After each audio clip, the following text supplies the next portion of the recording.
Season of the Undying released alongside the Shadowkeep expansion in September 2019, and at just 70 days long is the shortest season in all of Destiny's history. Despite its length, this season's lore has some pretty deep cuts, as it picks up a number of loose ends going back to Destiny 1, and also actually kicks off a whole year of expanding players' knowledge about the events of the Collapse and the history of Destiny's world. I'll be putting out the Season of the Dawn video next week, and Worthy and Arrivals are going to follow shortly after, so subscribe if you want to be notified when they drop. This video is split into 3 sections, and there are timestamps and a full list of all the entries used in the description below. I hope you enjoy.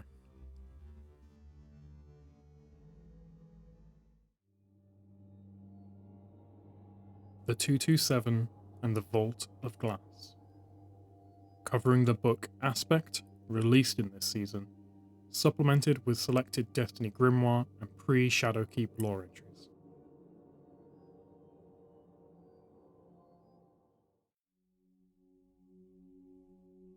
Aspect. Italic. Describe time. No, really. Give it a go. You're going to say something about a sequence of events, aren't you? Seconds, sliced off a clock, marching one by one off into infinity. Go ahead. Use your metaphors. A line, a loop, a flat circle. Heard someone say time was like water once. At least that was novel. The Vex? They're the closest to understanding it. They've got distance from it. If time's a river, then we're fish. They're diving birds. What's wet mean to a fish? What's it mean to an osprey, who's never fooled by refraction on the water's surface? Hold on now, you're gonna say. This is getting a bit abstract, even for the bodiless echo of a dead guy in the garden. You want concrete truths. Something simple, digestible. A story to keep the dark out. You want time to be a staircase we keep climbing forever? But hey, even a guardian skips back a step or two now and then. Die with your ghost in range, and it'll just pop you back to before that bullet, give you the chance to make a fate you like better. Nothing's been simple on Earth since that big white cue ball rolled in from the next neighborhood over. And the stories? They don't work too well as a nightlight anymore. You're going to say, but the Traveller is our friend. The Traveller likes us. It gave us a golden age and garden worlds and guardians. You're going to say, you wouldn't be alive without it, Mr. Big Shot. Without it? I wouldn't be stuck in the Black Garden, making bets with myself on which goblin's going to be the next to slip on a soggy leaf and fall off a cliff either. You took my light already. You'd better take my advice. I know the void's still calling, but I've come untethered. I can't reach it anymore. So, if I'm right that I can reach you, you keep your ears open. I don't care how much you hate hearing it. This is important. The Vex understand time in a way we never will. Doesn't matter how long I spend here watching them. Doesn't matter how many jury-rigged portals Guardians fling themselves through. We live in time. They use it as a tool.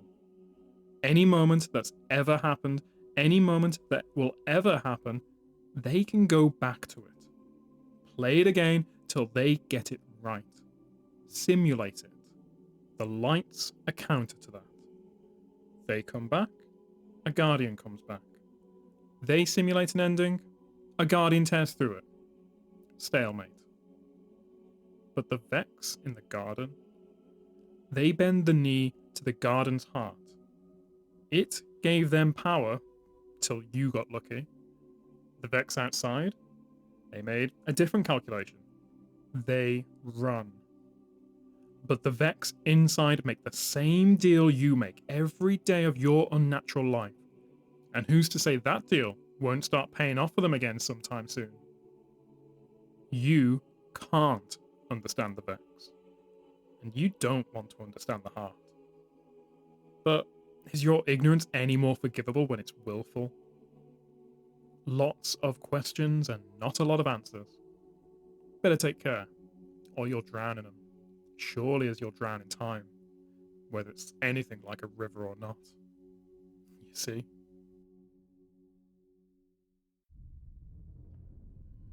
Ghost Fragment. Vex. From the records of the Ishtar Collective. Maya, I need your help. I don't know how to fix this. What is it? Chioma, sit. Tell me. I've figured out what's happening inside the specimen. 12? The operational Vex platform? That's incredible. You must know what this means. Ah, so it's not good. Or you'd be on my side of the desk. And it's not urgent, or you'd have already evacuated the site, which means I have a working interface with the specimen's internal environment. I can see what it's thinking.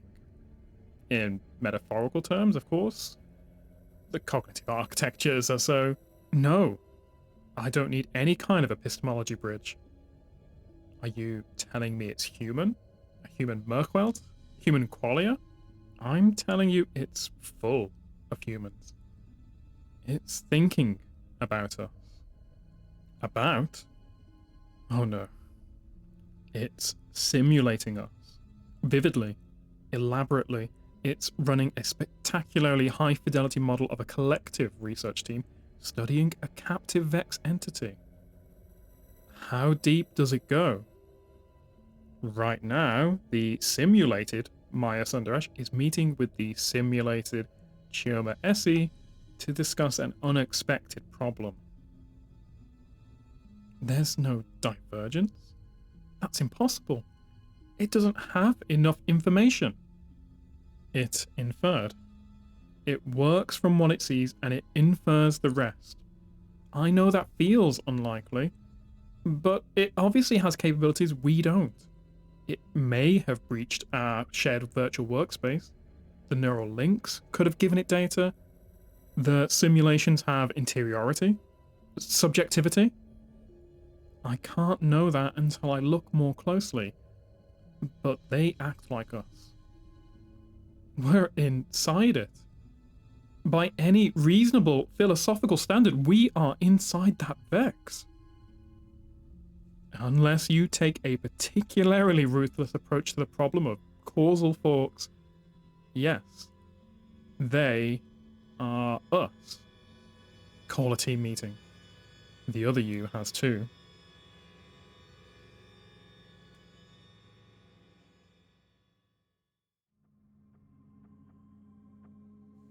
Ghost Fragment. Vex 2.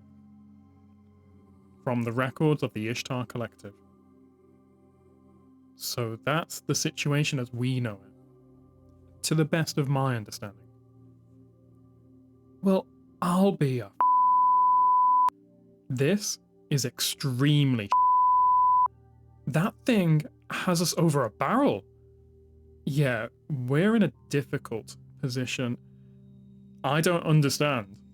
So it's simulating us. It made virtual copies of us. How does that give it power? It controls the simulation. It can hurt our simulated selves. Yeah, we wouldn't feel that pain, but rationally speaking, we have to treat an identical copy's agony as identical to our own. It's God in there. It can simulate our torment forever. If we don't let it go, it'll put us through hell. We have no causal connection to the mind state of those sims. They aren't us, just copies.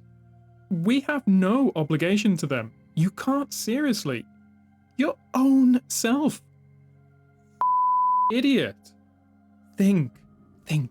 If it can run one simulation, maybe it can run more than one, and there will only ever be one reality. Play the odds. Oh. Uh-oh. Odds are that we aren't our own originals. Odds are that we exist in one of the Vex simulations right now. I didn't think of that.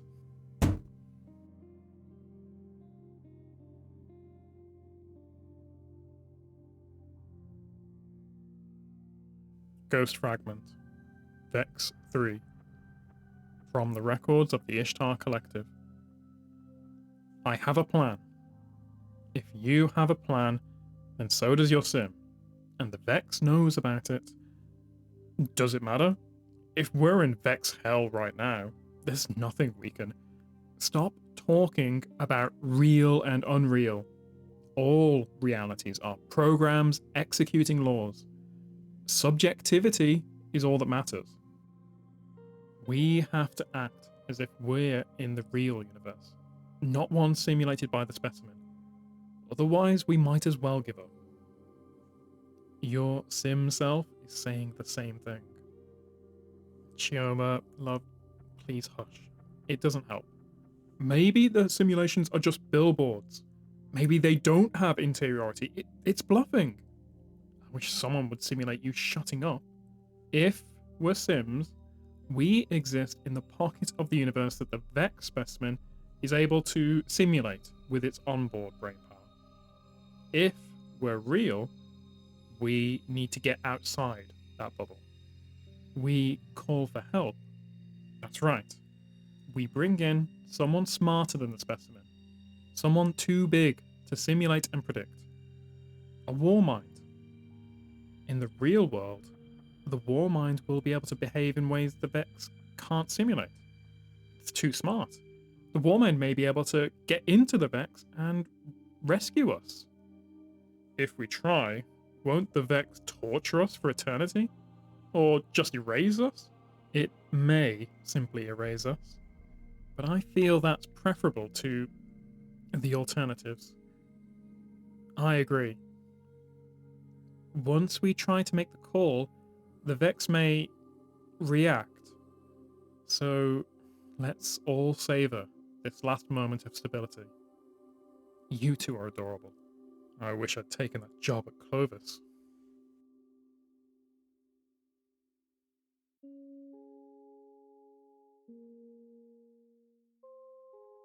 Ghost Fragment, Vex 4. Maya, Chioma, Dwayne McKnight, and Shim decide to have a picnic before they send themselves into infinity. Up here, they have to act by biomechanical proxy. No human being in the Ishtar Academy has ever crossed the safety cordon, walked the ancient stone under the citadel, the Vex construct that stabs up out of the world to injure space and time. It's not safe. The cellular Vex elements are infectious, hallucinogenic, and theogenic. The informational Vex elements are more dangerous yet. And there could be semiotic hazards beyond them, aggressive ideas, Vex who exist without a substrate. Even now, operating remote bodies by neural link, the team's thoughts are relayed through the war mind who saved them, sandboxed and scrubbed for hazards. Their real bodies are safe in the academy, protected by distance and neural firewall. But they walk together, in proxy, pressed close, huddled in awe. Blue-green light, light the colour of an ancient sea, washes over them. Each of their explorer bodies carries a slim computer.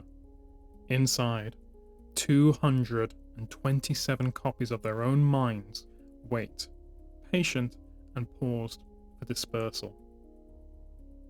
I wonder where it came from, Dwayne McKnight says. Of course, he's the one to break the reverent silence. The Citadel. I wonder if it was here before the Traveller changed Venus. It could have been latent, Chioma Essie suggests. She's the leader. She kept them together when it seemed like they faced actual eternal torture. She pulled them through. Seeded in the crust, waiting for a period of geological quiescence so it could grow. Dr. Shim shrugs. I think the Traveller did something paracausal to Venus. something that cut across space and time. The Citadel seems to come from the past of a different Venus than our own. It doesn't have to make any sense by our logic, any more than the moon's new gravity. Maya Sundaresh walks at the center of the group. She's been too quiet lately. What happened to them wasn't her fault, and maybe she'll believe that soon. What could you do with it? She murmurs, staring up. If you understood it? Chioma puts an arm around her. That's what we're going to find out. Where the Citadel can send us.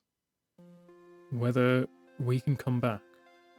They're not us anymore. Maya looks down at herself, at the cache of her self-forks. We're not going anywhere. We're sending them. They're diverging. They rescued themselves from the inside of a Vex mind. 227 copies of themselves. Untortured and undamaged. Those copies voted, all unanimously, to be dispatched into the Vex Information Network as explorers. When Maya and Chioma look at each other, they can tell they're each wondering the same thing. How many of them will stay together wherever they go?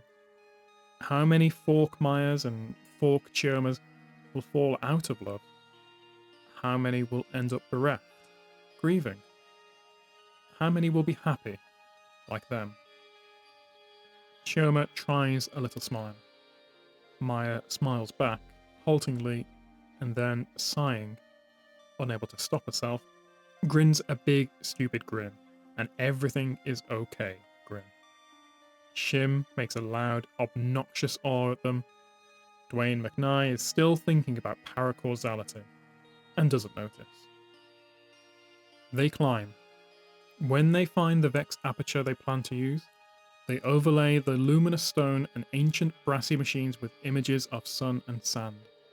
They set up the transmitters and interfaces that will translate 227 simulations of the four of them into Vex language, into the tangled pathways of the Vex network, to see what's out there, and maybe come home. In the metaphor they've chosen, setting up the equipment is like laying out the picnic. In the metaphor they've chosen, they look like themselves, not hardened explorer proxies. Like people. Do you think, Dwayne McKnight begins haltingly, that you could use this place to change things? If you regretted something, could you find a way through the Citadel? Go back and change it? I wish I could go back and change you into someone else, Dr. Shim grouses. Chioma's shaking her head. She knows physics. Time is self-consistent, she says. I think it's like the story of the merchant and the alchemist. You could go back and watch something, or be part of something, but if you did, then that was the way it always happened. Maybe you could bring something back to now, something you needed. Maya runs a hand across the surface of the Vex aperture, feeling it with sensors 10,000 times as precise as a human hand. These proxy bodies are limited. They crash and need resetting every few hours. They struggle with latency. They can't hold much long-term memory. But they'll get better. Or go forward and learn something vital. If you knew how to control it, how to navigate across space and time. So it's just a way to make everything more complicated. Dwayne McKnight sighs. It doesn't fix anything. Nothing ever does. I should have taken that job at... You would have hated it at Clovis, Dr. Shim says. We both know you're happier here. Dwayne McKnight stands stunned by this courtesy, and then they both pretend to ignore each other. The four of them set up the interface. Their stored copies wake up and prepare for the journey, so that as they work, they find themselves surrounded by the mental phantasms of themselves. 227 Mayas and Chiomas, knocking helmets and smiling. 227 Dr. Shims making cynical bets with each other about how long they'll last. 227 Dwayne McKnighs blowing goodbye kisses to the sweet golden sun. 227 of them shaking hands, smiling, making ready to explore.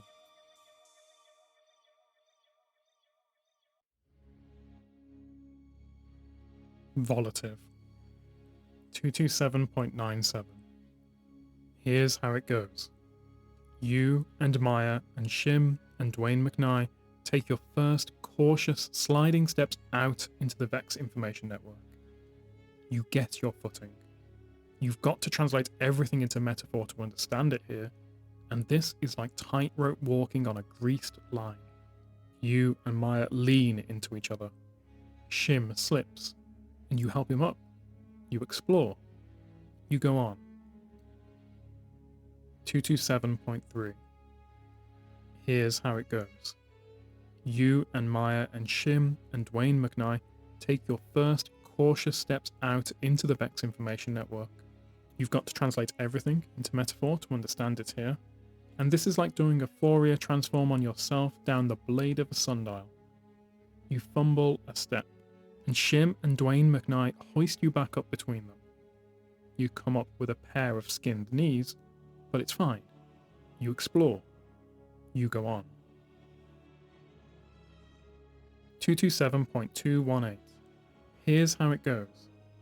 You all take your first confident steps out into the Vex information network.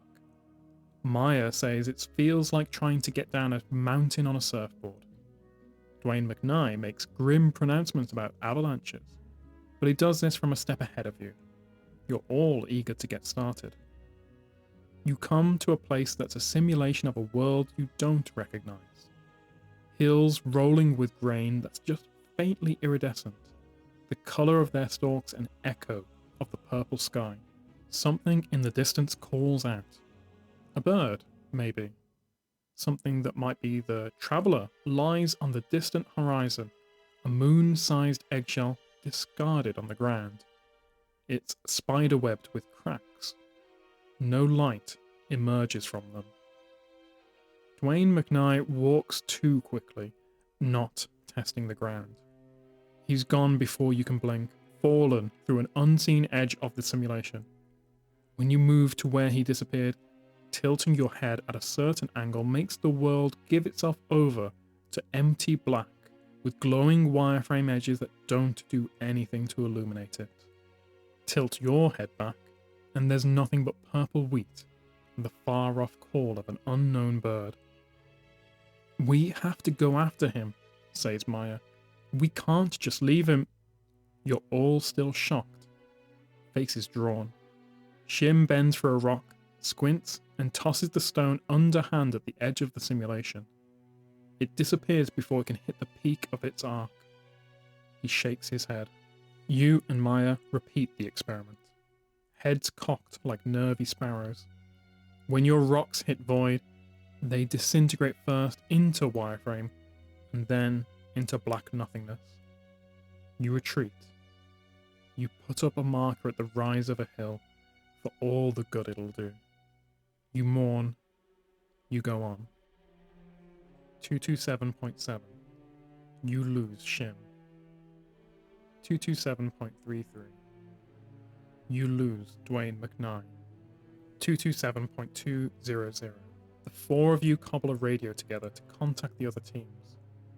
Every night, when you stop to rest, you click through the channels, hoping another team has had the same idea. On a cliff made of glass, topped with a thin layer of sandy earth and a thinner layer of grass, you get a response that's nearly intelligible. You rest the next night at a seashore under the glass cliff. You wake up before dawn at the sound of screaming. You don't have time to find out what's happening before it happens, very finally, to you. 227.72. You lose Maya. 227.41. You lose Maya. 227.59. You lose Maya. You mourn. the thought of all the other Mayas out there doesn't help. They weren't the Maya you'd puzzled with over living basalt flowers, a world with 17 moons, a continent that Shim had sworn up and down was 16th century Australia, and that Dwayne McKnight couldn't be dissuaded from calling Pangaea.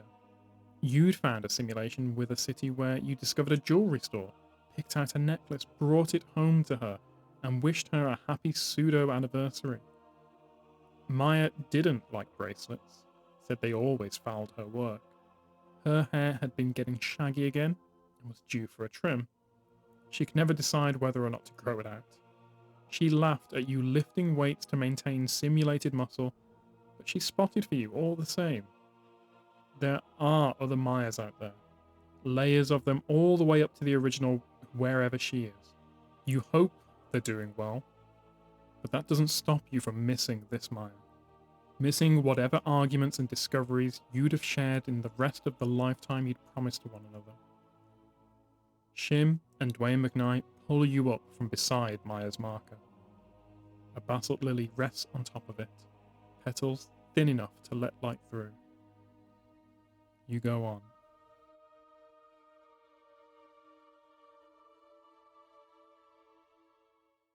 Vault of Glass. His name was Kabir. He wasn't my friend, but I knew and respected him as a guardian and a good man. He fought the Vex alone. This destroyed him. In the time before he vanished, he said things that I think should be remembered. These are some of them. In the vault, time frays and a needle moves through it. The needle is the will of Atheon. I do not know the name of the shape that comes after the needle. No one can open the vault alone. I opened the vault. There was no one with me, but I was not alone. You will meet the Templar in a place that is a time before or after stars. The stars will move around you and mark you and sing to you. They will decide if you are real. I drank of them. It tasted like the sea. That is all I can remember. Pahanin.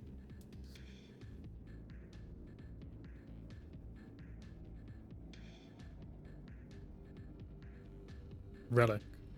The Aegis. These are the last words of Kabir, the Legionless.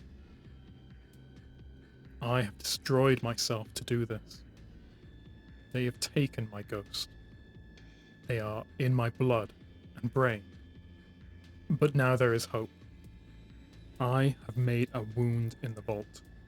I have pierced it and let in the light. Bathe in it and be cleansed. Look to it and understand. From my own light and from the thinking flesh of the Vex, I made a shield. The shield is your deliverance. It will break the unbreakable. It will change your fate. Bind yourself to the shield. Bind yourself to me. And if you abandon your purpose, let the vault consume you as it consumed me. Now it is done. If I speak again, I am not Kabir.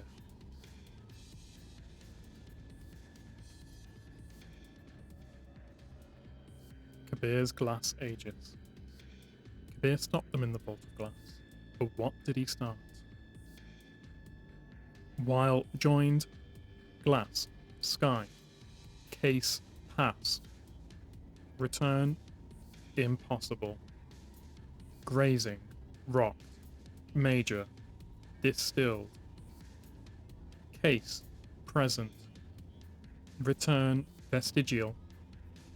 Vault, aegis, awakened, infinite. Case, future. Return, inevitable. Light, truth, dark. If the Warden see the bright as death, and the thinkers equate black with end, then Kabir. Their desire is not malevolent, It is survival. She is wrong.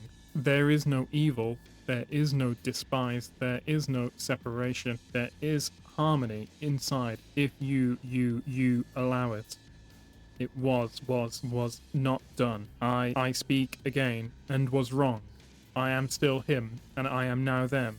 And that is future Vex. Vex.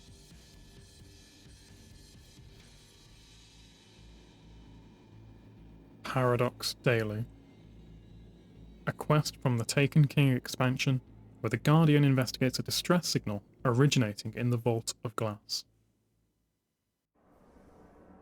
Oryx is dead, Guardian. But the universe, in its beautiful complexity, spins on. We have received a message from the most unlikely of places. The Vault of Glass.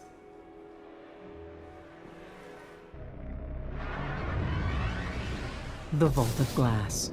It is one of the Vanguard's greatest triumphs. The destruction of time's conflux. A victory over the Vex collective mind. From deep in that vault, we've received a signal laced with an old Vanguard signature. Vex technology disrupts the weft and weave of time itself. If a Guardian has become lost, unstuck in time, we must return them home.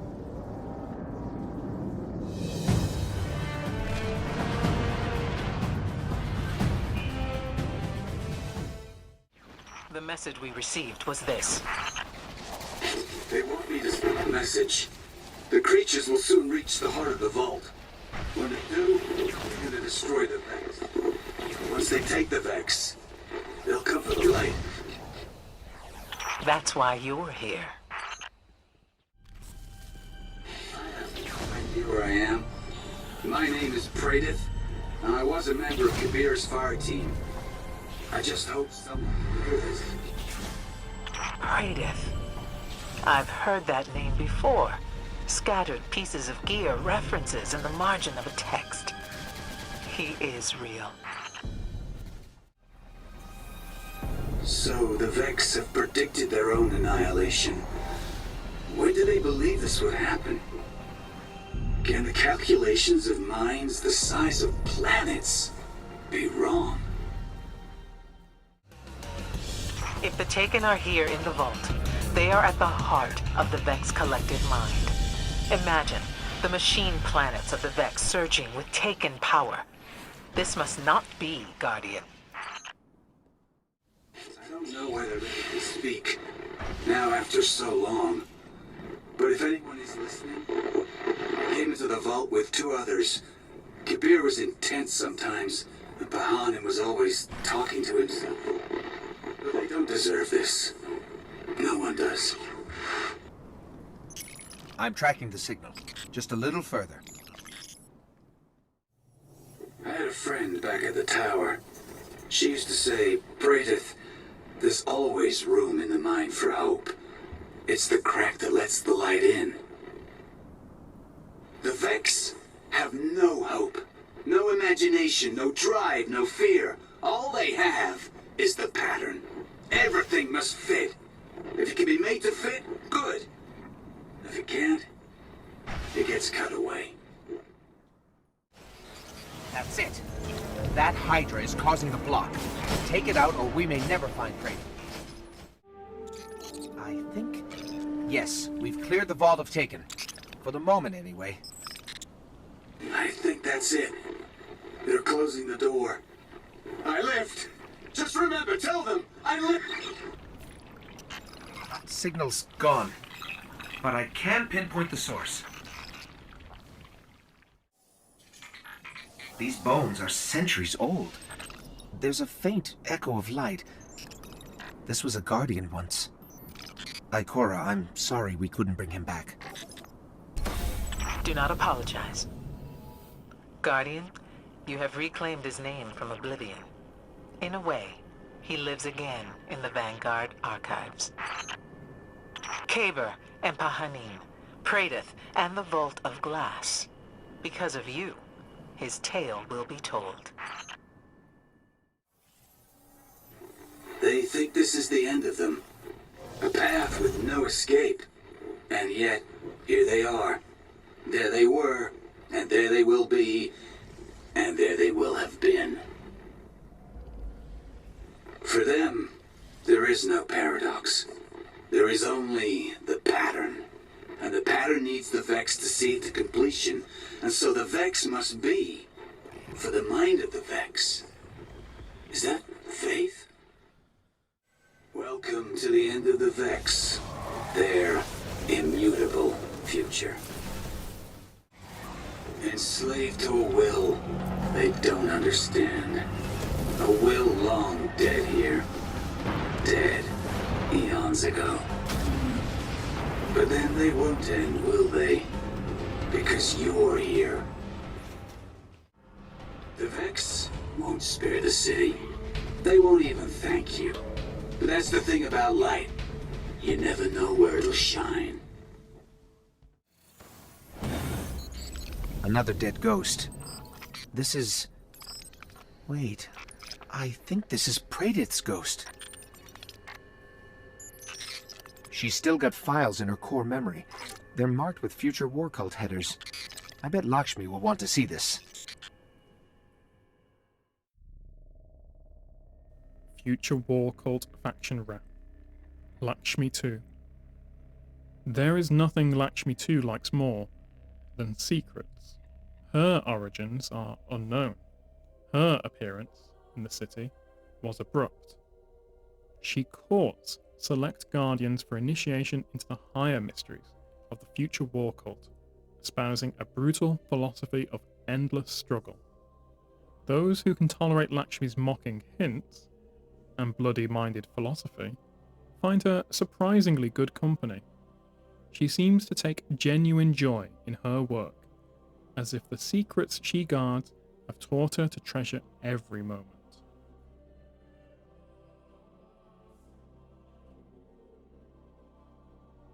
Blood in the Garden, not Forged in Light. A quest from the Taken King expansion where, following the previous quest, Paradox Daily, they investigate the references to the Black Garden. And now, what? A ring with the symbol of the Warlock Pujari? Death again. Like Anna Bray, a guardian fallen to the second death, lost to us. We shall study these objects, Guardian. Learn why they have been pulled through time. I believe your work is over. For now. Pradith's files have unspooled. Their data undone like uncoiled strands of hair. And what has fallen free? A weapon? Transmatted from some time and some place. And specifically for you. Someone has taken notice of our actions, Guardian. Someday, we may be able to ask them to explain what all this means. Aspect. Gnomic. He is not, he is walking in the garden. He is talking, silent, singing. Kabir, Vex, Vex, Vex, Vex, Vex. Watch your six, don't worry about me. Grow, grow, grow. He holsters his gun to gesture, he holsters his gun to drink. His gun is rusted into its holster and he will never pull it out again. How bad can it be? How bad can it be? How can we grow, grow, grow? A titan is a wall, a shield, a cup, filling itself to overflowing. The container changes the shape of its contents, but the contents change the nature of the container, and the nature is eternity. Who knows what's listening? It's saying, grow, grow, grow. There is a shape that is his mind, and the shape is protect, the shape is sacrifice, the shape is grow. Vex, Vex, Vex, Vex, Vex. He was named too well. He is his own grave, and the cut on his left hand will never heal.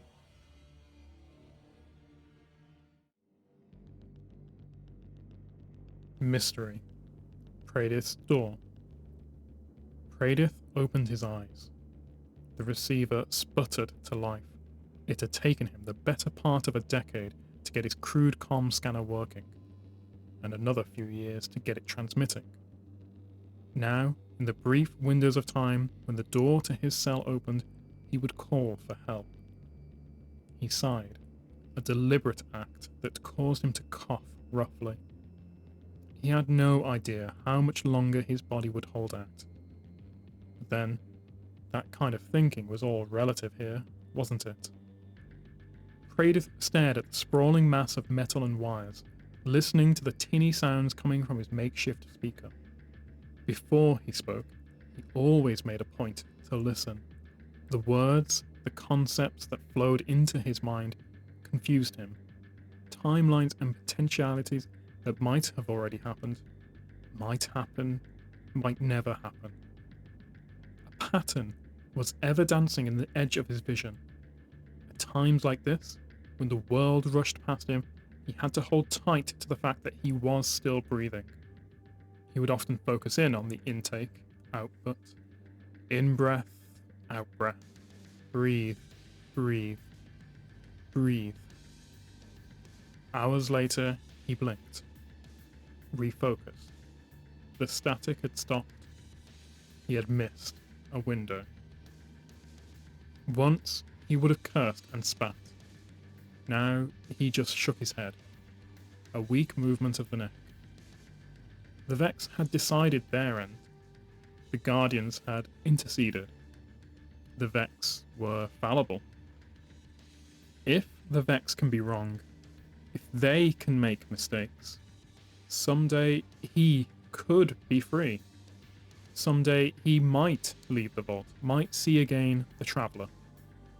Until then, he would listen, he would observe. He would be the man on the outside looking in, a viewpoint into the consciousness of minds that spanned galaxies.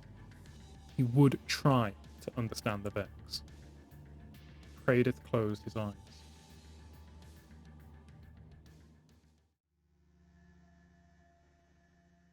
Aspect. Realis. The Undying Mind lies in the garden. A ruin of metal given over to greenery. A barrow rising out of black soil rich with nitrogen and thought. Everything in the garden becomes of the garden, eventually. Shed leaves decompose and fertilize the soil. So do the bones and unspoken ideas of everyone who couldn't find the end of the maze. So do the wordless songs of the Vex gardeners. They walk between the leaves, encouraging growth, laying down their bronze pathways, the only straight lines in all the garden's tangles. The Vex weave themselves into the garden, and the garden returns the favour. Harpies patrol in the air as goblins do on the ground, their veins wafting in the still air on their endless, untiring rounds. The pathways lie dull against granite. No power runs through them, not since the heart stopped beating. But the Vex of the Soul Divisive have programmed themselves to worship the darkness. It has given them power before, and the Vex understand time. What has happened before is, somewhere, still always happening. What will happen is happening now. Soil that lies fallow for a season will recover and produce again.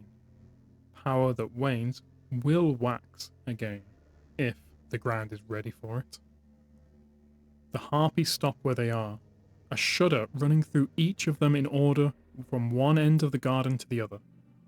A flicker, a wash of power, coming from somewhere distant. A pulse. The power it carries lights up the pathways. The mind's eye blinks for a bare moment under its blanket of lichen. The power passes through the garden, overruns the Vex machinery within it, floods the network beyond it. A moment held, like the shore after the tide rushes out. Motes of something that isn't dust shake in the air. The bronze pathways hum, a counterpoint to the goblin song, and the garden's door vibrates with them.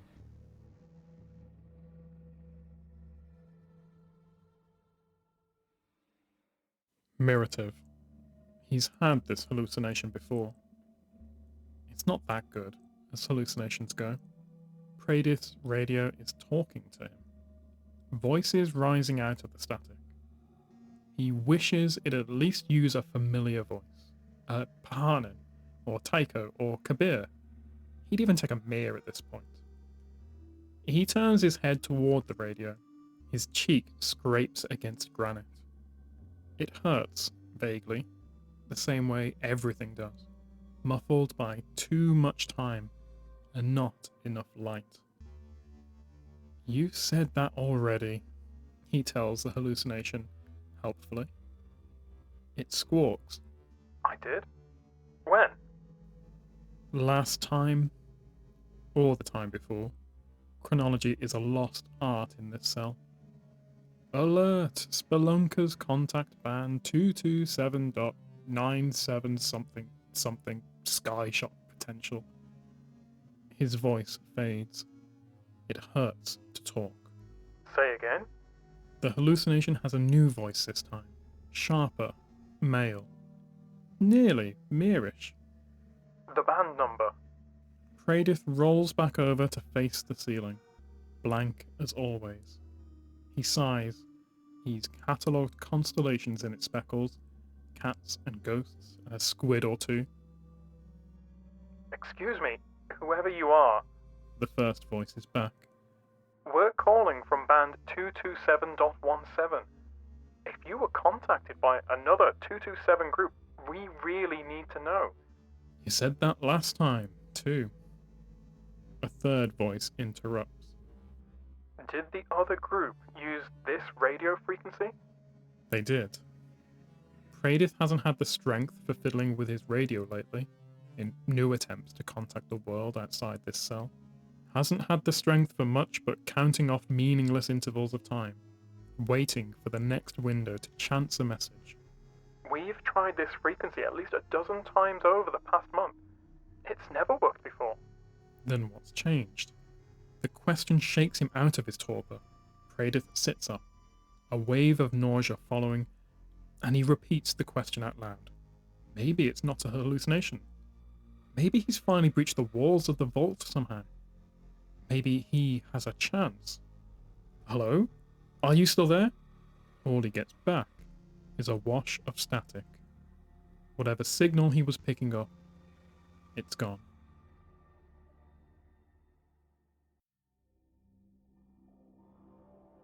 Epistemic. Pradith has watched from his cell for longer than he knows how to quantify, sitting inside, looking out. He's seen so many different timelines. There's no way to know which are real. From a certain point of view, they might all be. Some things he recognizes. He sees the Traveller often, though he can't feel its light through the bars of his cage. Sometimes it hangs over a city so familiar it makes his heart ache. Sometimes it hangs in an alien sky, and foreign shapes make airy loops around it. Ghosts of unrecognizable make. Some visions he gets once, while some come back over and over again. One recurring image, a piece of the Traveller cracked off from its body, lying belly up in a forest, with a small figure standing in front of it. The figure changes every time, but the sickly glow of the Traveller doesn't. Once, he sees a vision of himself, straight-shouldered, warm in the Martian sun, standing between Kabir and Pahanin. Kabir's helmet is familiar. It's one Pradith helped make. He was a defter hand with spin 4 lamination than Kabir ever was. Kabir had worn that helmet barely 5 years into their life as a fire team, worn it for 6 straight months, till he cracked it in half in the Crucible.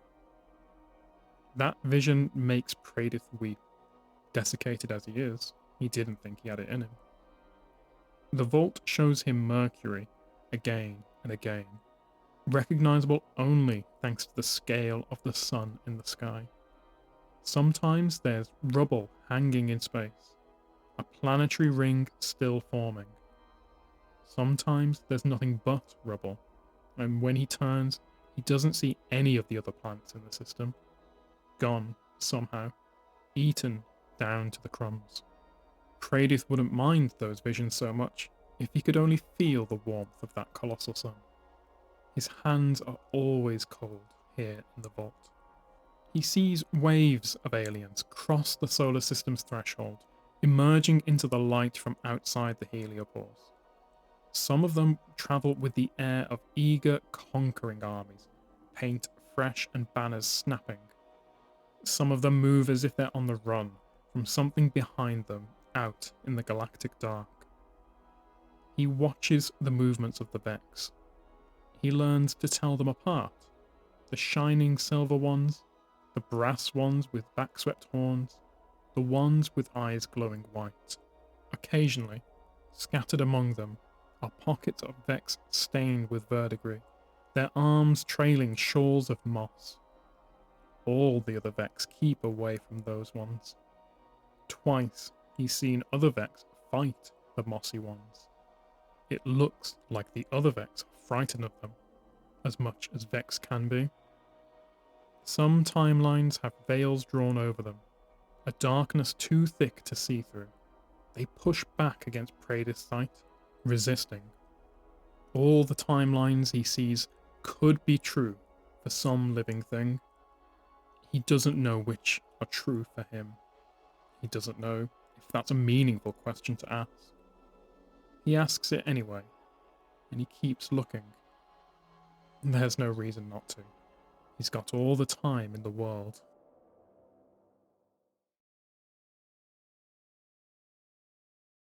Deontic. The pulses are stabilizing. The voices come often enough now that Pradith has been introduced to their owners. Sundaresh, Essie, Shim, and Dwayne McKnight. Not infinite mirrored variations of them from different timelines, but simulations, all split off from the same base, way back in what must have been the Golden Age. Some have grown far different from their progenitors. Some have not. We have to base the modifications on the Ansible system, one Dwayne McKnight says. He's either from 227.13 or 227.204. The voices have been bickering in his ear for what feels like hours. The Ansible is a thought experiment. It was proved impossible, says another. Some people, Pradith has heard, are their own worst enemy.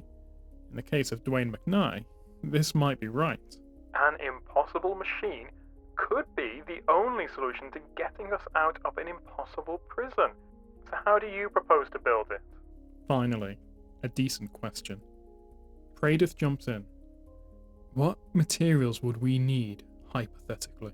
We're limited by what I've got with me. He's in contact with 6 groups of them, all based in Vex networks near Venus. They must be within ambit of the vault's entrance, whatever that means. There are more of them further out, both in the solar system and in the Vex information networks.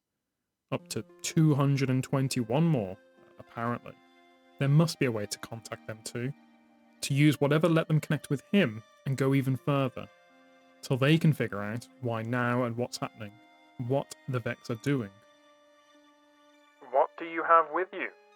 That's Maya, Dr. Sundaresh. Brisk. The others listen to her when she speaks. He has 3 guns, 2 disassembled down to their casings for parts, 2 boxes of physical ammo, and 1 of Omolon energy cells he's been using to power his radio. He stripped his armor down long ago. He made a comm unit from his helmet and pulled fine coils of wire from the conductive pads on the gauntlets and steel plating from his boots. In his pockets, he's got lint and the wrapper from a candy Pahadin tossed at his head half an hour before they entered the vault. It's worn soft and folded into the shape of a crane. No ghost. Her loss is one thing he has never gotten used to after all this time in the vault. He still wakes up some days, expecting the small weight of her on his shoulder. Anything to etch circuitry with? If you give me 10 minutes. He's got a laser pointer and the focusing crystal out of his Omolon rifle. While he works, All of the Chiomas hold their own discussion. If Praedyth exists physically, even if the space he's in isn't strictly real, he has accesses we don't. And vice versa. Maybe together we can get something to work. If you believe his story about the Traveller. One of them says, doubtful. 22718's Chioma, more skeptical than the others. I've believed weirder. Another one of them says cheerfully. She pauses and adds, Do you remember the first thing we saw the Vex do? Go for Maya's throat? No, jump into that frame. Clear through the air. 6 Chiomas rattle their fingers against their radios in unintentional polyphony, thinking. Think we're close enough to Vex at this point to use one of their tricks? 22718's Chioma turns wry. What's a little more tightrope walking between friends? Praedyth lifts his head from his former laser pointer. How much of a chance does this actually have of working? This was Shim, usually the quietest one. Oh, negligible. But it's better than chasing after tech disproved centuries ago. Praedyth doesn't have enough scavenged parts for both trials. It's one or the other. A choice they can't undo. They take a vote. Praedyth marks the tally with screws on 2 adjacent flagstones. 22718's Chioma gives the first eye. It's unanimous. They're taking the lead.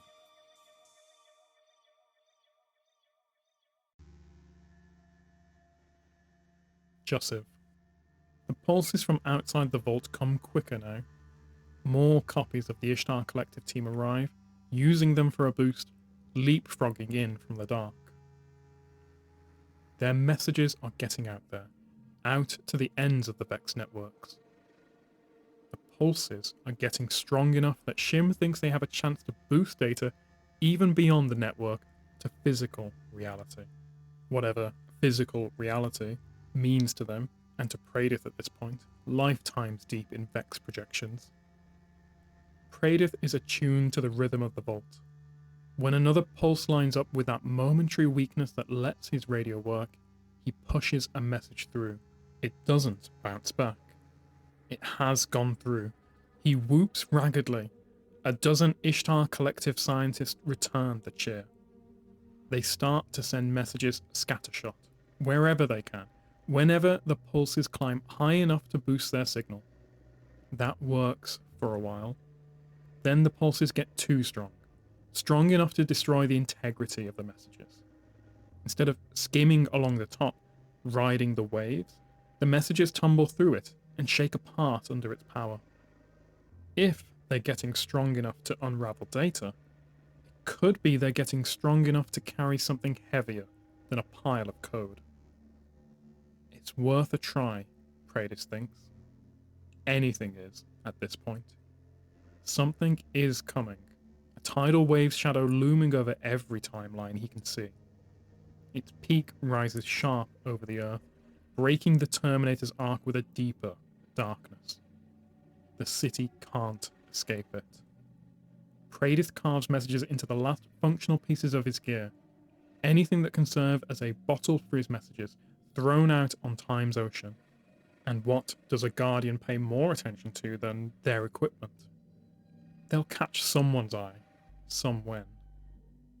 He knows the wave is coming. More visions flicker past him now, burning after images into his eyelids. More timelines.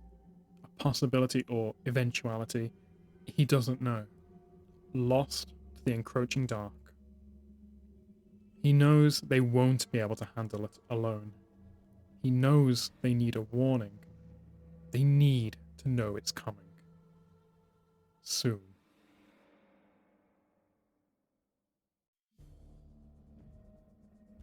Irrealis. The garden wakes, and the undying mind wakes with it. It rises from the barrow that's grown up around it, shedding vines and hanging moss like bedsheets. Circuits flood with power, pass the excess along to the next in line, flex massive limbs in boot sequences. Goblins write more circuits and weld them to the mind, building it up to take advantage of the power. Not an occasional pulse now, but a steady hum, Their faith has been rewarded. In the vault, 183 sets of simulated Golden Age scientists flex their own limbs, ready to make a break for it. Praedith, kneeling at his radio, shakes out his hands. They're stiff. He's stiff, queasy with exertion and worry and a stack of lifetimes in a cell, but ready. How big is a transistor compared to a pin? Do you know? He can't tell which Maya is speaking. There are 165 of her spread between the teams. Are you calling me an angel? This is Chioma, amused. Praedith knows which team it is now. 227.72's Chioma sounds hoarser than the others. He doesn't know why. Maya again. Would you like to dance? Dwayne McKnight snorts in 100-part harmony, and 80 shims grin and elbow him in the metaphorical ribs. It's a slim chance, but a chance is all they need. The garden's massive door hums, an echo of the song the goblins sing as they tend their flowers.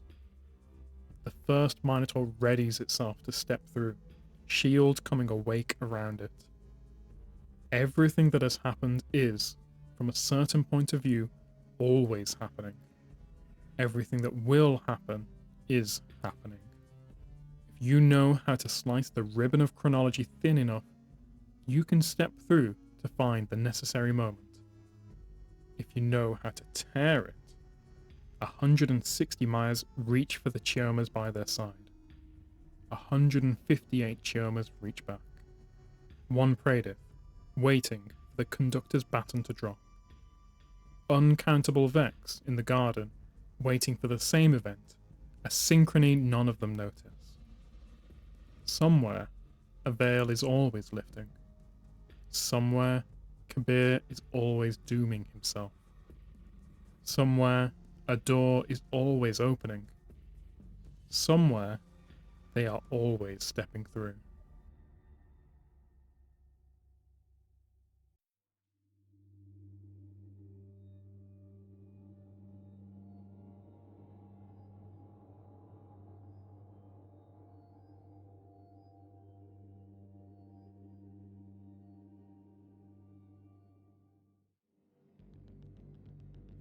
The Gate Lord's Eye.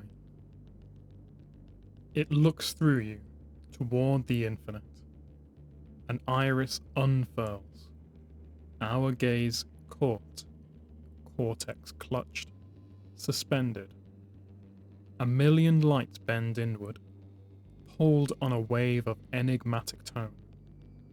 A million lights rip inward, fall, link, scream, cycle, bleed, blend, cycle. One light alone, pulled, discordant, suspended in the endless, screams. An iris unfurls.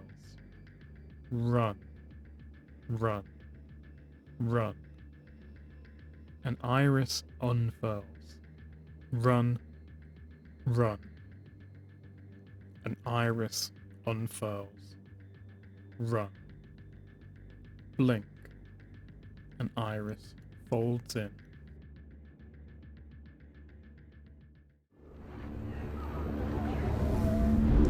We say that the Black Garden is the birthplace of the Vex.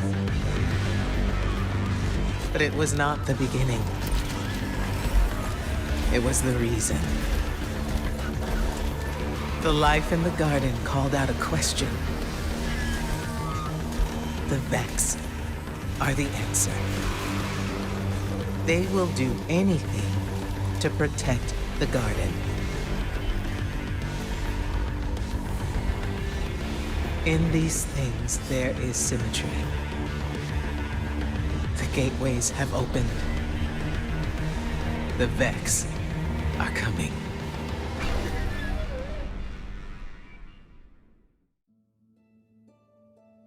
Vex invasion. The Guardian speaks to Ikora, Zavala, and Eris about Vex invading the moon from the Black Garden. Vex are leaving the garden by the dozens. We don't know why. Report to Eris if you can spare the time, Guardian. We'll need your help with this. I take it you've already spoken to Ikora. I'm glad you're taking this Vex business seriously. Sometimes I worry that all your successes will blind you. After all, what are a few Vex on the moon to a Guardian who has killed gods? The Vex would not press us now if they did not think they could win. They operate on pure probability, and I'm sure you are key in their calculations. But I trust you. Lead the charge. I'll be handling the rest of our regular operations. Good luck out there. Be brave.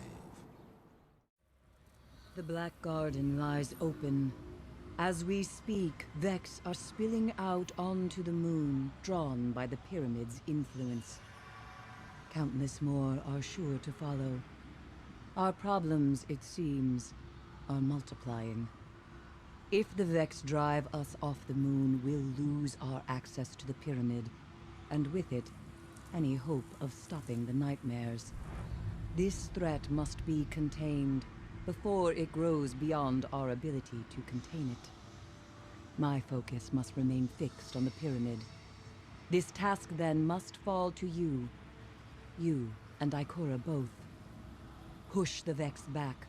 Learn what you can of their intentions, and bring your findings to Ikora. Light the path for one another, and we may yet see it through, Guardian. The Black Garden, the source of the Vex incursions on the moon. We can't shut down the Vex Gate network entirely, but we can thin out their forces, slow the assault. Let's do some damage, gather what intel we can, and get it back to Ikora. The Vex are warping troops onto the moon as fast as the network will allow. We have to disrupt the process. The data I'm gathering from my scans isn't making sense. Not entirely unexpected where the Vex are concerned, but the Gate network is spinning up connections to thousands of divergent realities, all at once. This is more than a few Vex leaking out of the garden. There's something bigger going on here.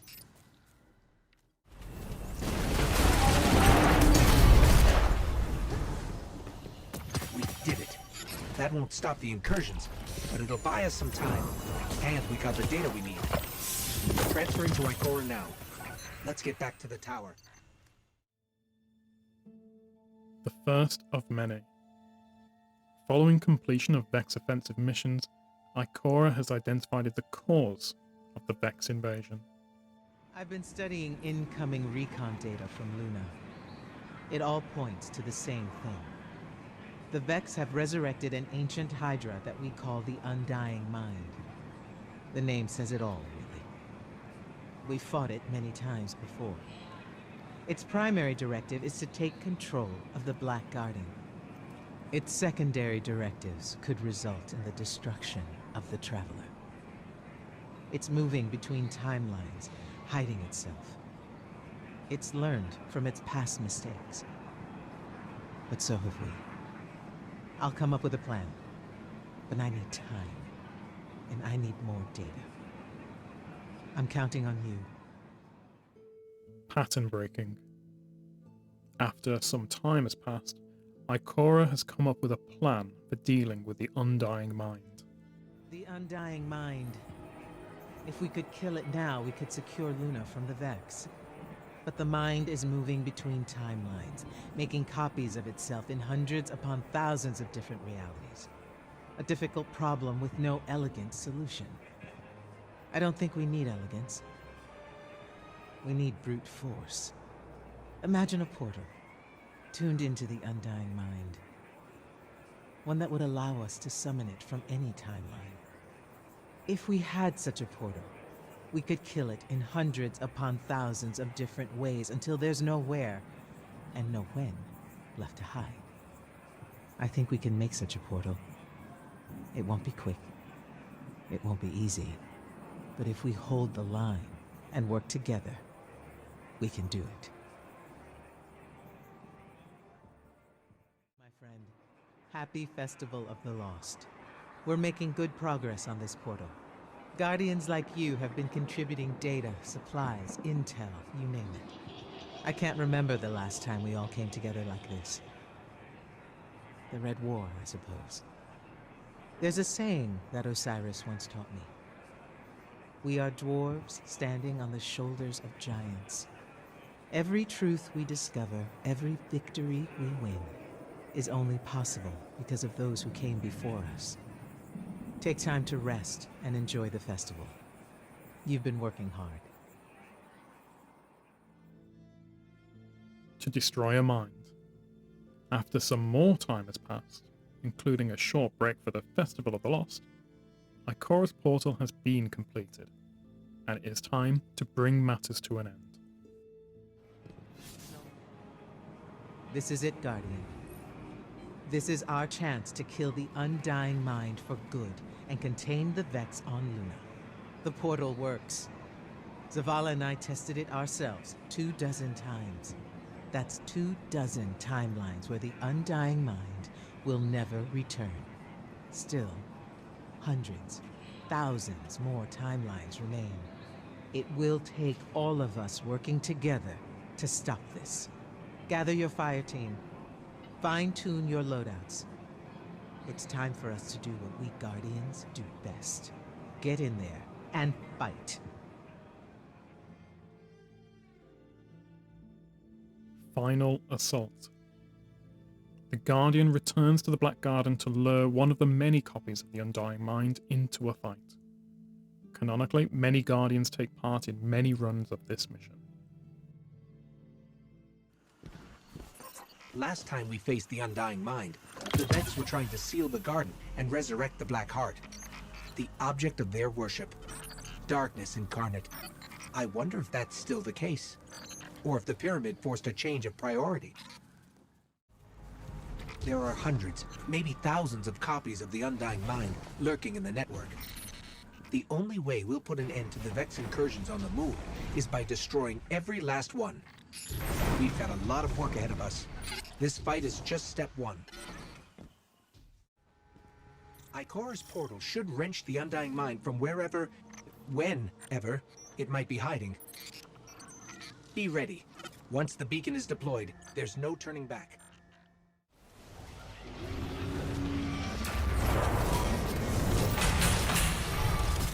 Great work, Guardian. That's one Undying Mind down. But there are still a great many more left to go. Fortunately for us, we're not alone in this fight. Congratulations, Guardian. Vex activity on Luna has returned to normal. Deep scans of the Vex Gate network have confirmed the Undying Mind is really, truly dead in every timeline that we can monitor. I suppose we'll have to tell the Cryptarchs to rename it. This was an honest, hard-fought victory, and it couldn't have happened without you. Thank you for your perseverance, for your ferocity. I'm proud to know you. For me, the moon's story began with Crota. For the Traveler, it began with a far more ancient evil. It is that evil that will thread its way through all of us, friend and foe alike, binding us together in a tapestry of ruin.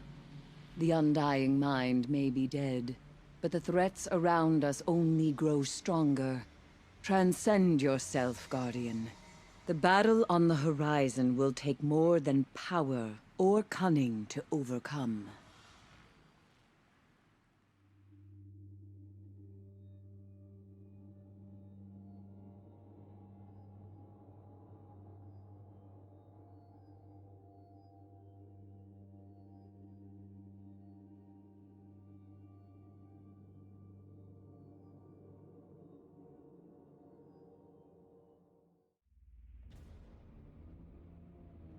Lost Pacific Set. From the diaries of Dr. Shanice Pell. Darling, the installation is nearly complete. Between Ishtar's endless audits and Clovis Bray's network protocols, I thought we would never make it. Secrete the initial blueprints in hand-to-hand relays.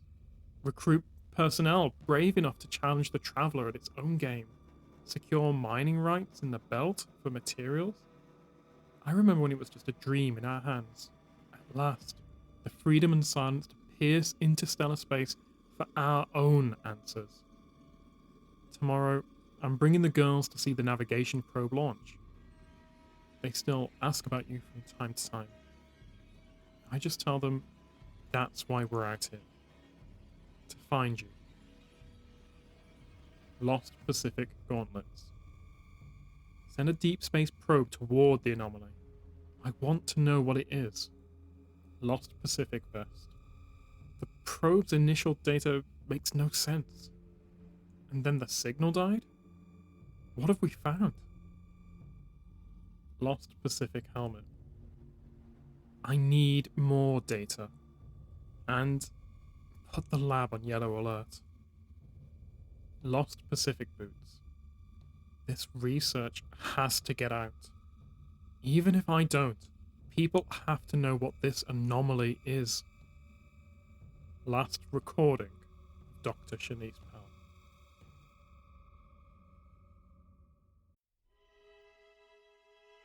Ghost Fragment. Darkness.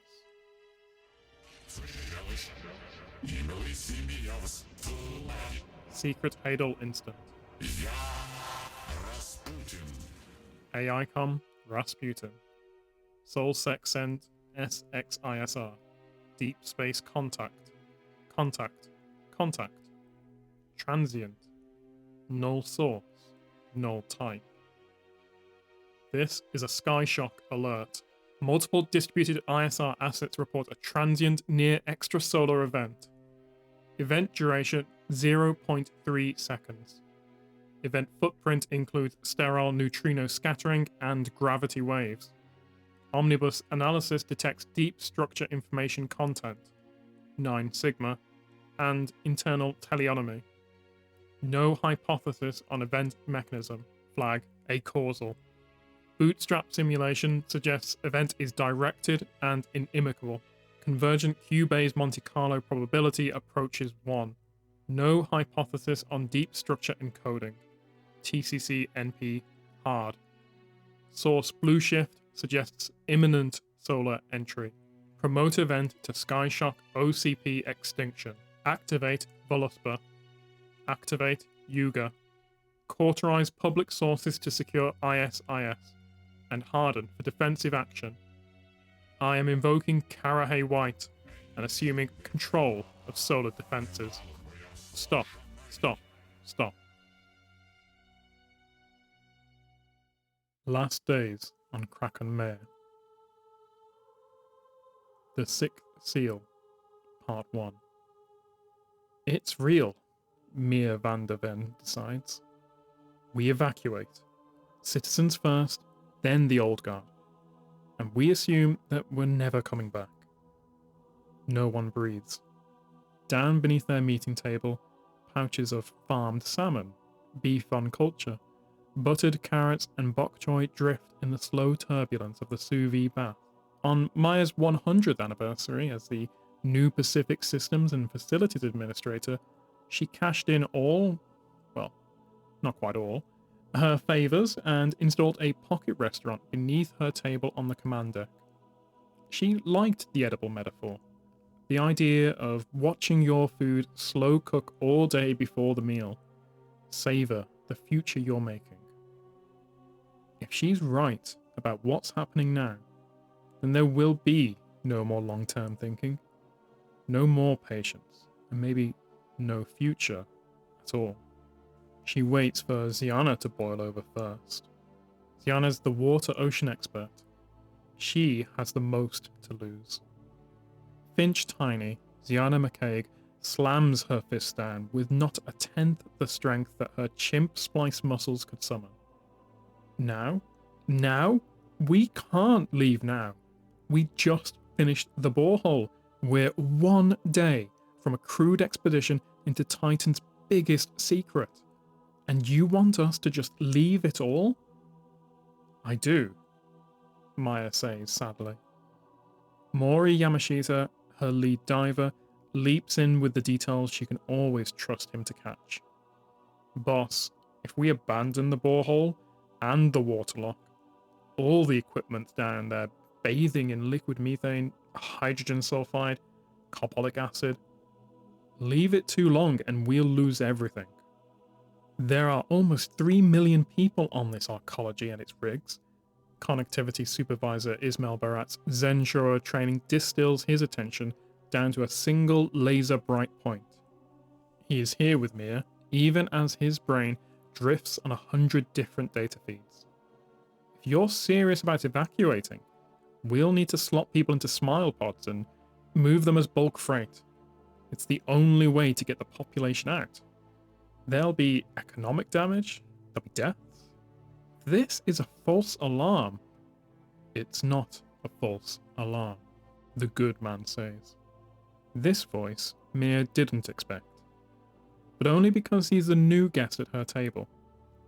David Miguel Coruscant, a man who's literally never harmed a fly, who won't eat plants lest he destroy a sacred entropy pump. Poor David.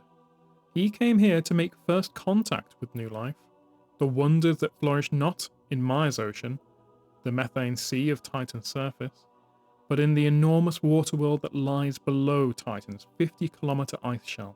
He is an ethicist. He wanted to help them do it right. Ziana crosses her arms. Her recombinant muscles make lean knots at the shoulder anchors, where her bones are more than bone. How do you know? Coruscant gives her his full attention, respecting her question. He is a tall, graceful, dark-eyed man, with lashes so thick he seems like he's wearing permanent eyeliner. Maya remembers something from his book about cognitive empathy. Show that you have made a model of their thought. Show that you have listened to it. He responds, "Since I don't have any more information than you, how could I possibly be so certain?" "Yes," Ziana says, impatiently. "That's what I asked." He holds her gaze. Maya thinks that he may have annoyed her, but also that he knows he's done nothing wrong. The AIs who issued the evacuation order use a hammer-forged extrapolation of human morality. It is tested in trillions of simulations, under the wildest circumstances imaginable, to be sure their moral decisions agree with human values. They're not just rationality pumps. They care. They care the way a perfect human being with infinite compassion for all things would care. They couldn't issue an evacuation order unless it was right. This is not a false alarm.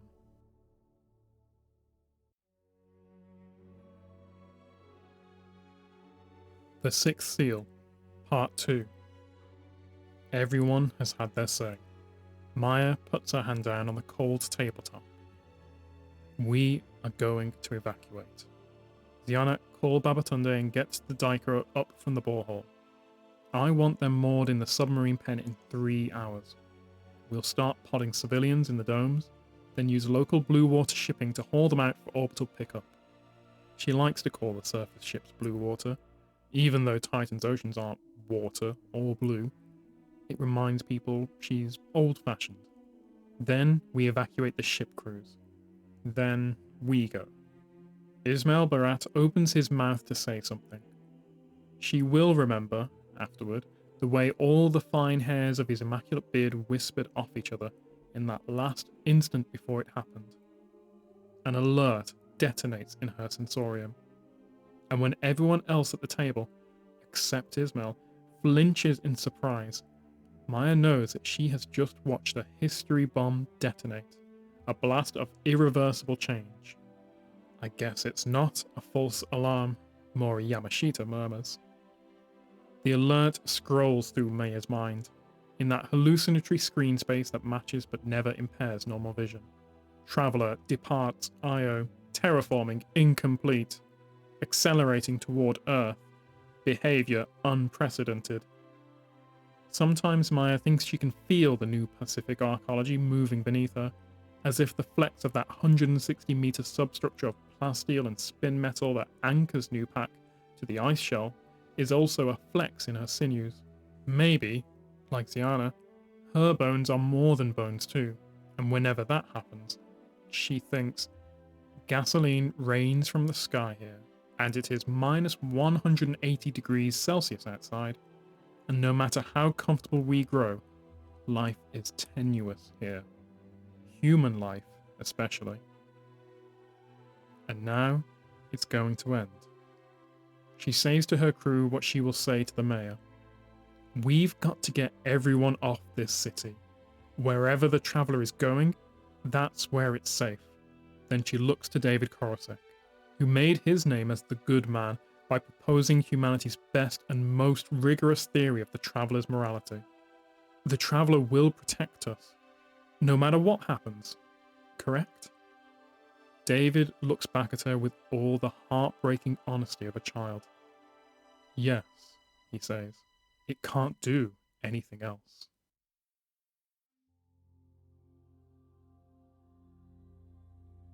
The 10th Avatar. The military dropships pierce the nitrogen clouds like bullets. Plasma hot trick shots through the evacuation fleet swarming over Titan.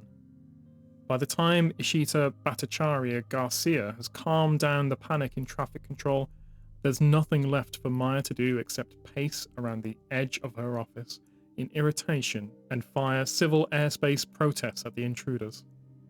They reply in terse code. Her office copies the military message straight to her sensorium. New pack. This is Crown 6 on a 00 for your dorsal airlock. Do not deviate your traffic. Send a civilian liaison to meet us at the lock. Over. Heck-darned military trying to justify their own existence. Maya grumbles.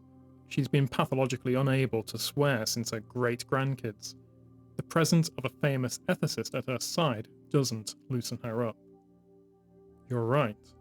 Korosek paces with her at a safe 3 steps inside her turn. He seems like a man comfortable at any distance. If they just came into the traffic pattern like any other ship, they would be admitting that their precision and urgency are unnecessary. So, this. Some American you are, Maya teases him. David comes from the North American Empire, Earth's biggest voluntary retro-nationalist republic, full of people who love military pageantry and muscular aerospace displays. He smiles with those huge, laughing, haunted eyes. I wasn't always the good man, you know. Do you mind when people call you that? Thank you for asking. I hate it. But I like the idea that people can believe in a good person. If they believe in one, they can believe in more. His laugh reaches more than his eyes this time, soft and confident. You would never know he was thinking constantly and acutely about your idea of right and how he could satisfy it. May I ask you a favor? Of course. I want to be with you when you meet the soldiers. She looks at him in surprise. You want to liaise with the military? No offense, David, but you seem like a rough fit. I knew her. Who? The woman on the radio. Crown 6. 2 centuries of practice tell me there's heartbreak behind that calm voice. Before she was uploaded. Uploaded? She's an exo now, a troubleshooter for Solcescent. Well, Maya says, that'll be a weird reunion. The dropships come down so fast Maya is sure they will crash, plunge into the methane sea, and sink like uranium bricks. She watches by cortical video as they make their blindingly bright suicide burns, flesh-peeling 30G decelerations into an arrogantly precise hover 5 meters above the arcology dome. Dark metal figures leap up from their dropships, naked in Titan's flash-freeze cold and untroubled by 1.6 atmospheres of pressure. A drizzle of gasoline rain slicks their alloy skin. They move with inhuman efficiency. I don't believe it. Maya shakes her head at the absurdity of the universe. Like we need transhuman infantry to evacuate a city. She heads for the door in the elevator, but Gianna McCaig, Ismail Barat, and Mori Yamashita are blocking the way. I know, Maya says, holding up her hands. You refuse to leave, you're staying here with me, you want to save everything you can. Ziana, who secretly wanted to impress her, is crestfallen. Dear Mori's diver instincts, never leave your buddy, never hold your breath, puffs him up with pride. She trusts him. Ismail makes a small, satisfied sound, as if his prediction just came true. Probably he just won a bet with Gianna. Come on, Maya hugs her wayward children. Come here, you awful kids. I knew you wouldn't leave, because I'm not going to leave either. I want you all to go to Crisis Command and get your staff set up. Ismail, let's assume we're going to lose the satellites. Get all the weather forecasts you can, Titan surface and circum-Saturn space. Mori, try to figure out what exactly is about to hit us. Ziana, check on the Diker, then help Ismail switch everything you can to local management.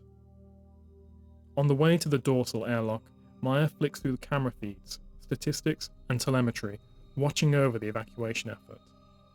Not so long ago, a few million frightened people would have been an administrator's worst nightmare. Not these days. Titan citizens have grown up with game theory and applied community ethics. It's as unthinkable to beg for a priority evacuation as it would be to ask for an old man's seat on the tram. The families of rig workers and shipping tycoons wait side by side for their tickets to be called, for their bodies to be processed into cold sleep smile pods and loaded up by the thousands, all equally silent, equally delicate, equally helpless. Maya gets a chill. She doesn't know why she's so certain that it's over now.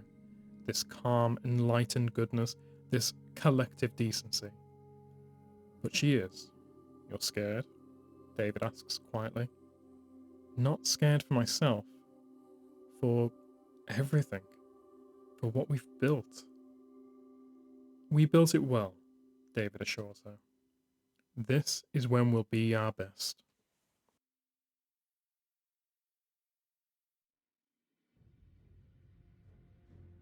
Faces like shields. Maya van der Veen is more than 200 years old. Change comes faster these days, and you live to see more of it. Changes like Ismail being allowed to pray not in the real direction of Mecca, but in the direction Mecca would be if it were transposed from Earth to Titan. Changes like the rise and fall and rise again of the Bray cult of personality. Like the new worlds, the Traveller opens up to humanity. And changes like the woman who calls herself Crown 6. She has the compact endomorphic build of someone's mom, a shape that would be disarmingly ordinary if it were not rearmed by glowing eyes, empty sunken cheeks, a thickly armoured jaw, and a bare scalp studded with needled sensors.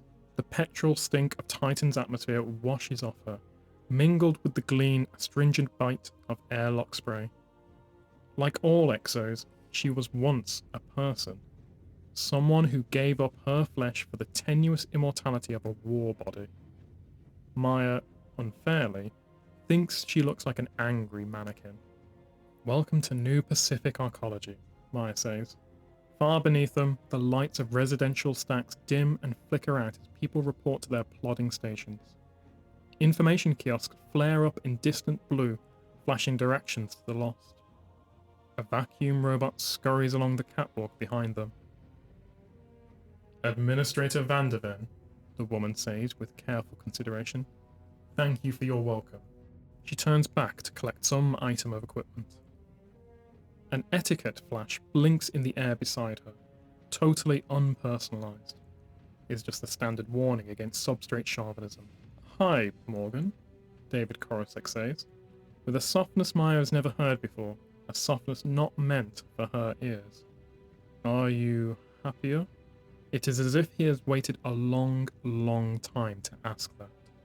Crown 6 looks up in a very human surprise. David, she says guardedly, tell me you're not still an ethicist? Sorry, Morgan, still me. Then I'm not speaking to you, the Exo says and turns to Maya. Administrator van der Veen, I'm here under Solcessant Special Security Protocol for Extreme Crisis. I must ask for your compliance and all possible assistance with our mission. An 8-legged crate walks out of the airlock behind her, shepherded by 2 more silent exos. The beast of burden proffers body armor and firearms. Not just bliss rifles or restraint spiders, but actual lethal bullet-shooting guns.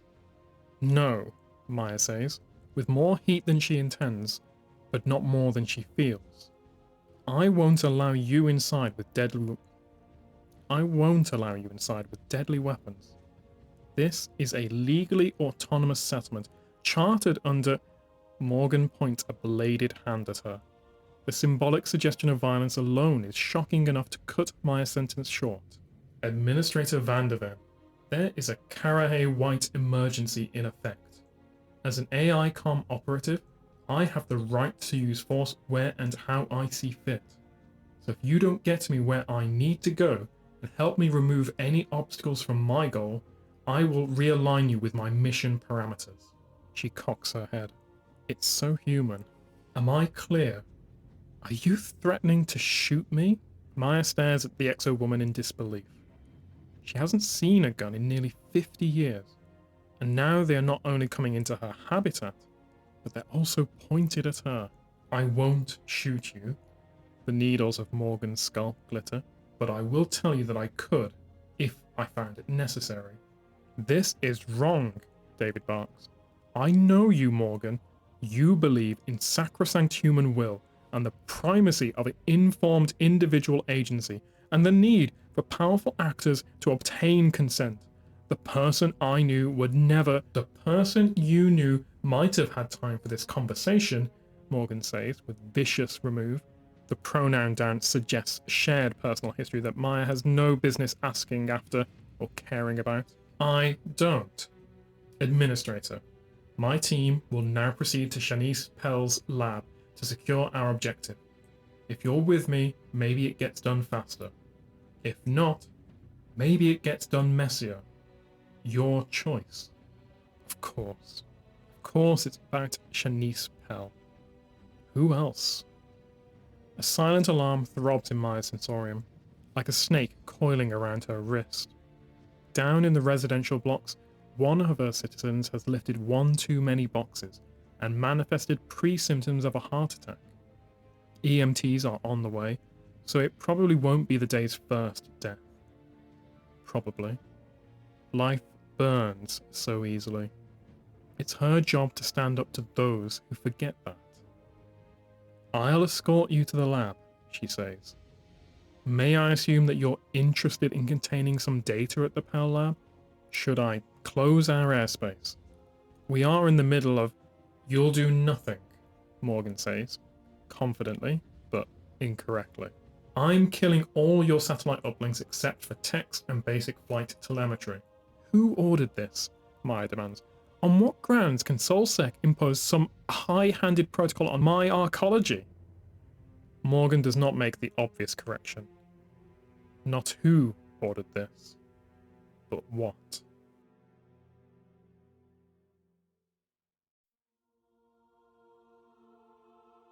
Kalki's Burning Sword, Part 1.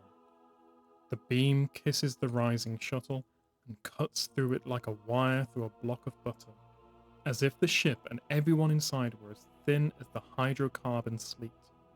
Thunder booms, louder than Earth's, through heavy nitromethane air. Maya watches the debris strike the smooth black ocean and sink. She can't breathe. There is something like a whittled mulberry branch stuck in her throat. Do you realize this is your fault? Morgan too groans, inviting no dispute about whether it is in fact Maya Vanderven's fault. Yes, in a complicated way, but rather asking her if she accepts it. Do you see, Maya?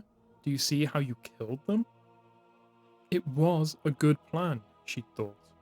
Smuggling Shanice Pell out on the evacuation ships was the right thing to do, because it put Shanice Pell's personal autonomy above the needs of any enigmatic emergency protocol.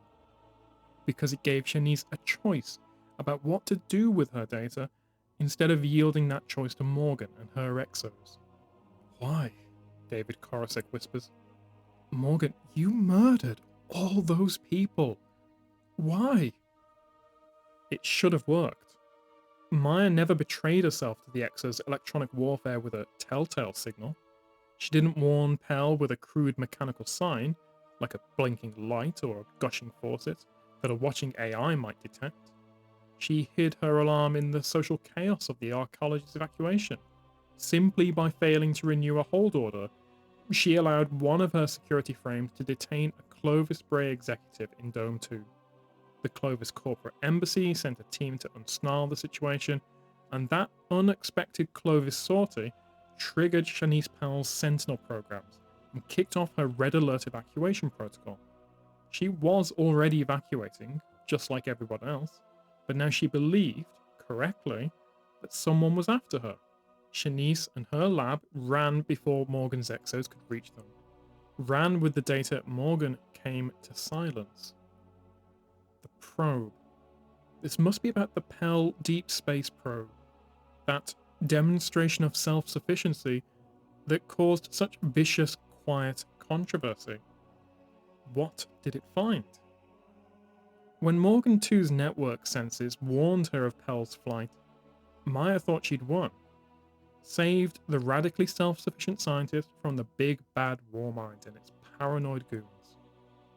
But Morgan 2 had just covered her glowing eyes. Administrator, didn't you understand that I was the humane option?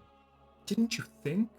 And down from the sky, swift and stealthy as the warsat that fired it, came the invisible discharge of an X-ray laser to light the shuttle's propellant like a lantern.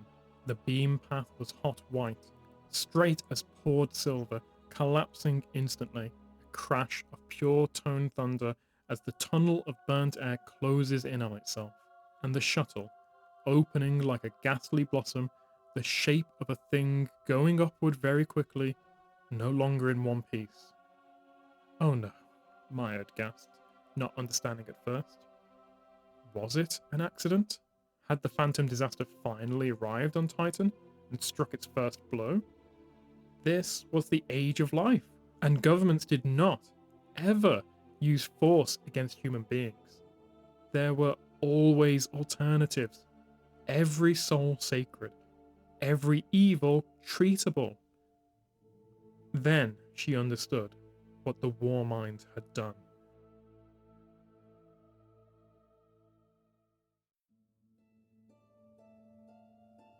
Kolki's Burning Sword, Part 2. Now she kneels trembling on the carpet outside Pell's abandoned lab, as Morgan 2 shouts in grief and rage. I didn't want this. Do you understand? I came here so she wouldn't have to die. Then you should have told me, Maya screams, and that mulberry rod shoved down her throat feels like it's punched through her heart. Would you have believed me? Now Morgan's voice is machine flat. I showed you our weapons. I told you we were prepared to kill. But this? An entire shuttle? All those people. Those poor, poor people. I know what this means, David Korosek pronounces. He's gotten down to his knees beside Maya, but he won't reach out, won't touch her without consent. A war mind fired that weapon. War minds don't take human life, unless they're in the twilight exigent moral territory. What does that mean? Maya demands, wanting, needing some kind of sense. It means, Morgan 2 says, mercilessly, that all human beings are assumed dead without protective action. The war minds are now acting to maximize survival, not to minimize harm. Death is cheap. The garden's on fire, and it's a race to save whatever we can. That's not sense. Maya can't make sense of that at all. What if they're wrong? David gets to his feet. Morgan, they just murdered a ship full of innocent people to contain this data. Is the secret worth it? What if they're wrong? They can't be wrong. They're too smart. Oh, no, you don't. You haven't forgotten that much. He comes at Morgan, fearless in his authority for all his physical powerlessness. You know intelligence is semi-orthogonal to morality. The war minds obey human stricture, because we built them to live in our tiny patch of the moral landscape. Goodness is not an inevitable absolute. They can be smart without being right. Morgan II's shoulders flex in a shrug as cold and silent as the light on Titan. Most of the sun's light does not survive to reach this place. What do you want from me, David? He is almost comically taller than her. I want to see the data. There are still copies here, aren't there? In the Pell Lab. I want to know for certain that it had to be contained. It's too dangerous. It came from inside the... Morgan cuts herself off with very human haste. It's too risky. You know what I am. Now he is begging her. You know what I do, Morgan. Studying human morality, rendering it elegant and explicit and complete, so that we can explain ourselves to new life we meet. You know I can be sure. Morgan, please, for the sake of our friendship. Maya does not get to hear the rest of this conversation, because a message explodes into her sensorium with such demanding totality it numbs her fingers. Boss, Ismail Barat shouts. We're accelerating. What? Maya conjures up telemetry from Titan's satellite halo. What's accelerating? She calls for radar data, a map of Titan's surface, and then she sees it. Her moon is squashing. Titan is deforming from a spheroid into an egg. Something out there is pulling on Titan, a hand with a force greater than Saturn's entire mass, and the moon is answering the only way it can, by bulging outward, already 15 meters, still growing. The pull will cause strain, tremors, tides, and when that pull lets go, there will be a wave to make Noah cower in fear. Bergelmir might have navigated a deluge of blood, but not even he had to sail on liquid methane, nor reckon with the apocalyptical tidal forces of a second ocean, 14 times as vast as Earth's oceans combined, buried 50 kilometers below the surface.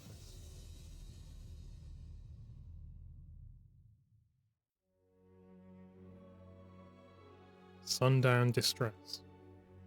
Mayday, Mayday, Mayday. All Circum-Saturn stations monitoring guard.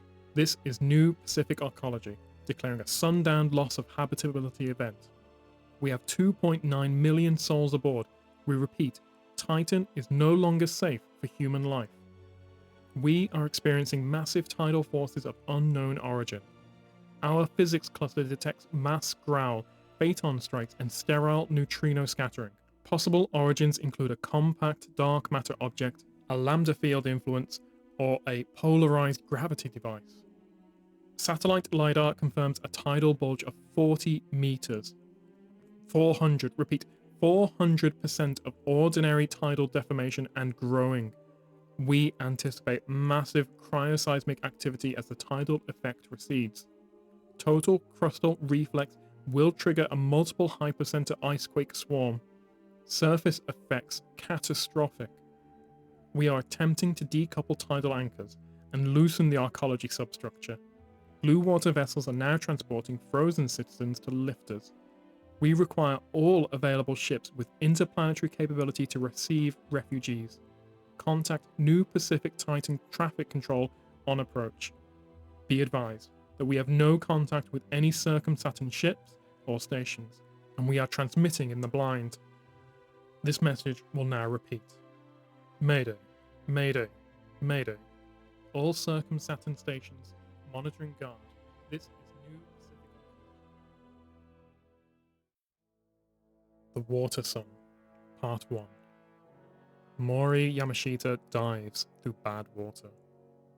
It's not water at all, but that's what the dolphins have nicknamed it. Bad ocean. Because it sucks to swim in it. At nearly minus 200 degrees Celsius, the methane is so viciously frigid that vacuum, the acme of pure cold, is actually keeping Mori warm. He wears a soft suit stuffed with microscopic layers of vacuum, packed in turn with crystalline nanostructures that prevent even light from crossing the gaps. This means the chill cannot get in. and his body heat cannot get out. So, he is now baking to death in an ocean as cold as Dante's Ninth. Of course, he could vent heat, the suit allows that, but the spreading warmth will force nitrogen out of the methane-ethane ocean, and the bubbles will slow him down. This is unacceptable for a lot of reasons, one of which is that he's already too slow. Liquid methane is about half as dense as water, so his huge fins and hissing thrusters struggle to push against it. Another reason is that he will die if he can't get back inside in time. Maury, his sensorium whispers. He's turned the volume way down. Come back. This isn't worth your life. Sorry, Maya, he thinks. It has to be worth my life. Or I'm worth more than them, and I know I'm not. I put them there. It's my job to let them out. He's always loved the stupid little swarmers. Dome 2's understructure crouches around him, a maze of ultralight support struts and twisting bundles of cable. The shadow of a behemoth supercarrier blocks the dim sunlight above. He feels the thin howl of the ship's thrusters fighting to move out of mooring at Dome 2 and haul another load of frozen people to an evacuation lifter. If Maury looks down, his lights illuminate a dusty wash of plankton, primitive methane life. If he looks back to Dome 1, he can barely see the sleekly fat form of the Diker, the water-ocean research submarine docked to the Arcology's underside. EF Babatunde is in there now, probably begging someone to tell them what's happening. He heads down. His dolphins are already safe in open water. He has to get the swarmers out of their research pen.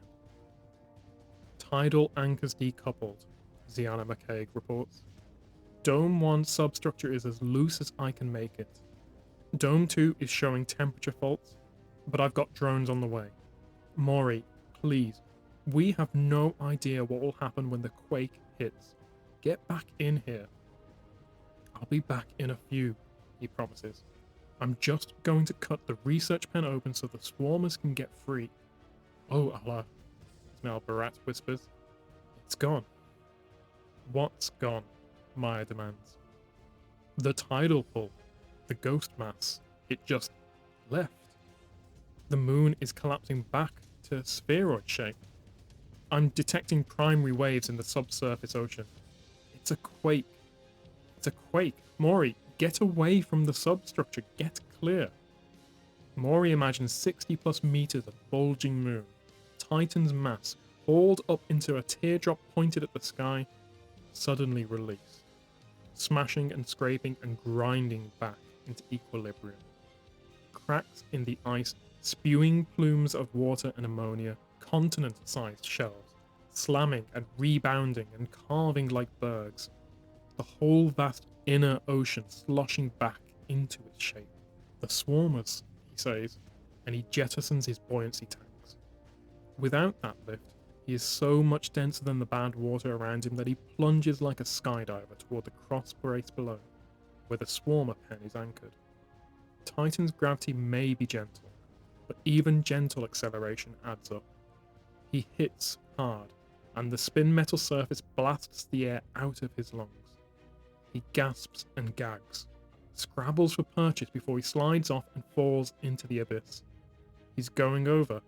No, he is not going over. He will not fall.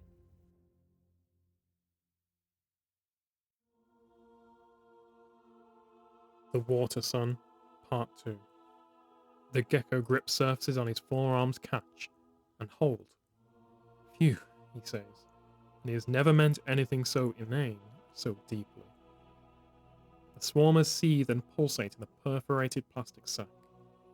Not Titan's highest life, nor its lowest, they hive across the icy sea bottom in enormous braided patterns that speak to Maury of intelligence.